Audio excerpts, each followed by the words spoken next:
Hello everyone, hope everyone is doing great. I have been able to work on a little small project and I was having a super amount of fun doing it, even though it's a very quick and simple project. Some of you know that I've been dying to try making one of those domino books, and yesterday I finally was able to play around and I made this one.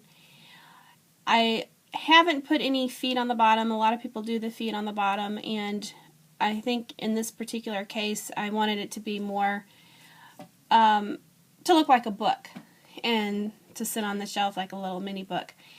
I had some trial and error. I think I got too excited and finally being able to make one that before I even started to make this, my plan was to use the seam, real soft seam ribbon, because I think it would just hang softer and look a lot nicer. But I think I was just so excited and in the motion of things that I grabbed this, I don't know what I was thinking, but I grabbed this lace, or ribbon I mean, and used that for my book ties. And so that's a regret, you know, trial and error, slow down, pay attention to what you're doing. But anyway, it's not that it looks bad, it just doesn't have that softness that the seam ribbon would have had. So anyway, like I said, I wanted it to be more of a book style type of a book.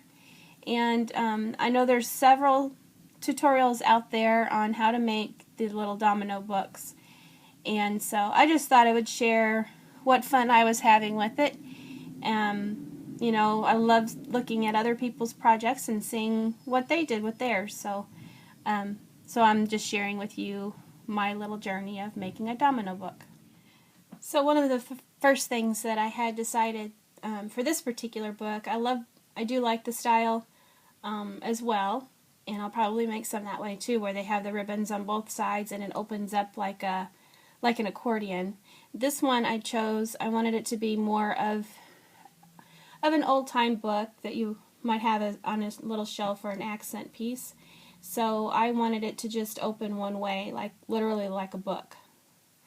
So what I did, I have a few different styles of dominoes, and the ones that I used for this project are the black wooden ones. That's what I used. And so I wanted to kind of create a binding so that way when the book opened it wouldn't pull apart and it would stay together like a book on the ends. So what I did was J.P. Peggy had gifted me some of this lace, and it's approximately 2 inches wide, and it was perfect for what I did was I took I don't even know if I'm in frame here or not, 2 dominoes, and I used the grid of my mat and I lined them up, each one to the inside edge of each inch mark of the square.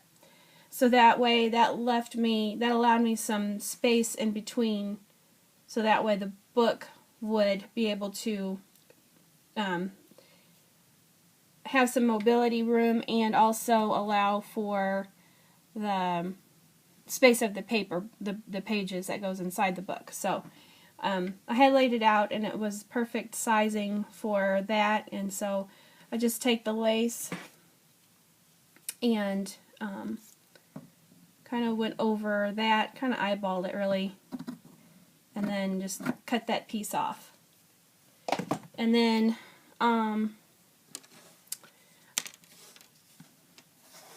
what I did was I used my glossy accents, and now this time I hope I'll have as good of success. I have my pin here just in case.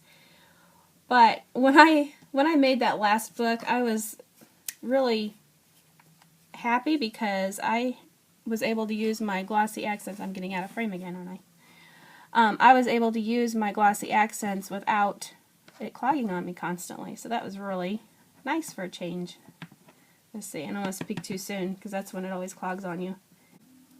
When I made my last book, I actually had the paper part already cut out. So I was able to, while I still had the wet moisture of the glossy accents, I went ahead and put the inside of the book on there. And I'm totally out of frame again. I'm sorry. So, so I just bump that while it's drying. So I have that piece of lace over the top, and then after that is dried, that will create that binding in there for the little mini book. So I'm going to set this over to the side while it dries. And like I said on my first one, or the one that I showed you, I didn't have to, I already had this piece cut. But what you're going to need is a 9-inch piece of cardstock, or this is a Recollections, I think, yeah. Anyway, it doesn't really matter. A nice piece of cardstock. And I already have this cut to 9 inches in length, and then you need it at about 1 3/4, I believe, is what I had it at. Because it ended up, I think I had it more like at 7/8 on the last one, and I ended up having to trim a little bit more off of there. So we'll go with that. It ends up being a little bit too short. That's okay. I absolutely love this trimmer. I've shown this before in one of my past videos, but these cartridges, the blades can pop out and you can put in different pattern blades in there. It's really nice. And there's even a scoring blade here, so I really don't have to get my Martha Stewart scoring board out for this, but I'm going to, just because I have a repeat of score lines that I need to do. And what it needs is, let's see, where did my little score tool go? Oh, here it is. Every 7/8 inch is what I need to score it at. So 1, 2, 3, 4, 5, 6, 7. 1, 2, 3, 4, 5, 6, 7.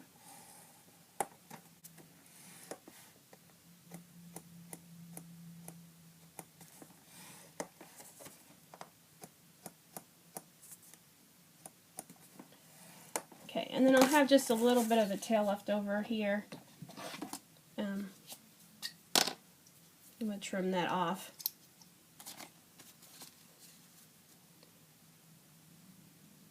My little trusty scissors from Sue. Thank you, Sue. I love these scissors.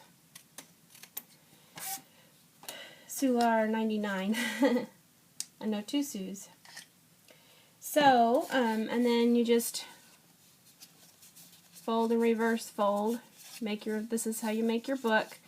And what I do, move this out of the way, so you can see why I use a scoreboard for that. And if you're just going to do one score, you could score on that board, but since you're going to do a repetitive motion of scoring, what you want to do, I went ahead and used the glossy accents, and I glued each end of the folded cardstock to the domino.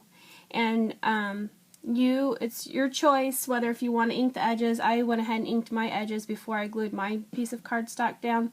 I didn't in this case, but look how much that cardstock shining through that lace. It's really pretty. So you may want to keep that in mind as well. If you're going to ink the edges, you may not want to ink this edge, so you can see some of that color shine through. But I did end up, before you do use your adhesive to put it down, size it and see if it's too long for your dominoes, because I did end up having to trim off just a little bit extra off the top. So keep that in mind. And I just wanted to go over real quick some of the things that I have used. This is some scraps.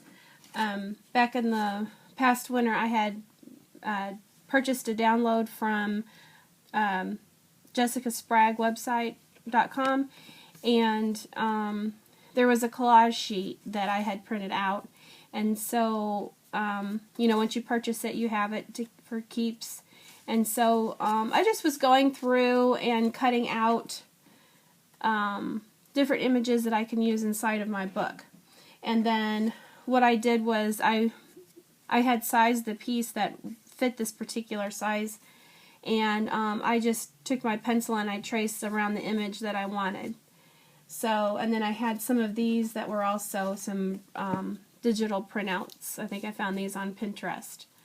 So, there's not too many free printables that I've seen, but you can find a few.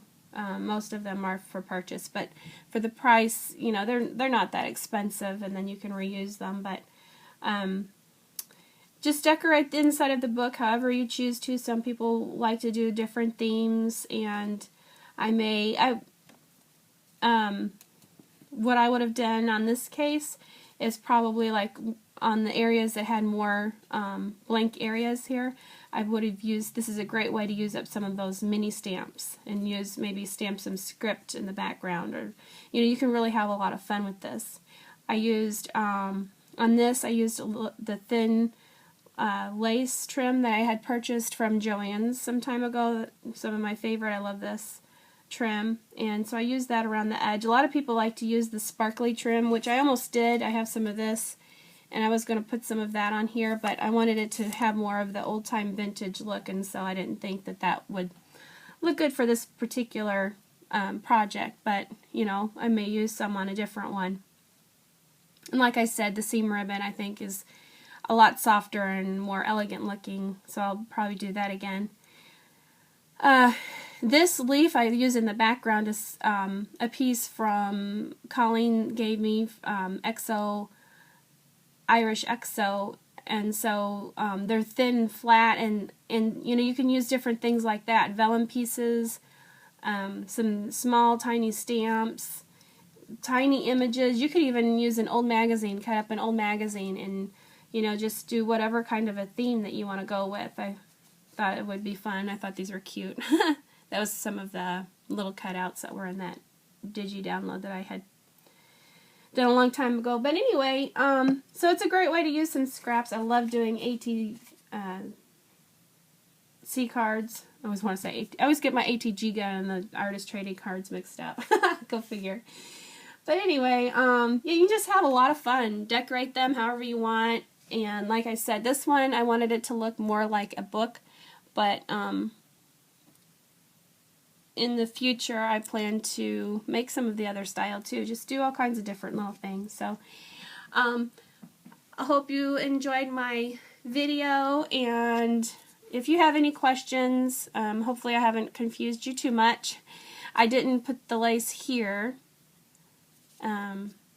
because my paper will hide the lace, the tie, so I wasn't concerned about putting the tie in before I put my cardstock in first. So anyway, hope everyone's doing great. Take care. Thanks for watching. Bye.